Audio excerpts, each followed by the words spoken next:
oras ang paglaga nito. Dahil medyo may...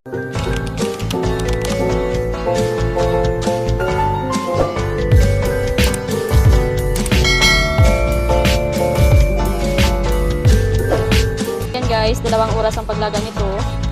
Dahil medyo may pagkakunat ang pagkita. So kailangan natin ng 2 oras na paglaga. Yan guys, nakaprepare na ang ating mga ingredients. Crispy fry at harina. At mawala yung natin sa natin syempre. At ang ating mantika.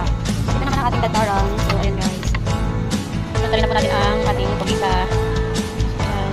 Medyo mainit pa. So goods na kasi sayang ang apoy natin dahil ang gamit natin sa pangluto natin ay uling.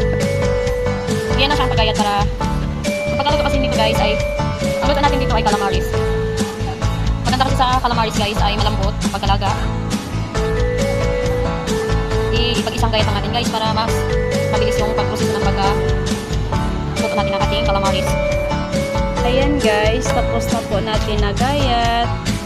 Ang next natin ay ilalagay na po natin ang ating crispy fry at ang ating harina at ang magic syrup. So ayan guys, nailagay na po natin ang ating ingredients. So ang gagawin po natin ay lagyan natin ng kunting tubig.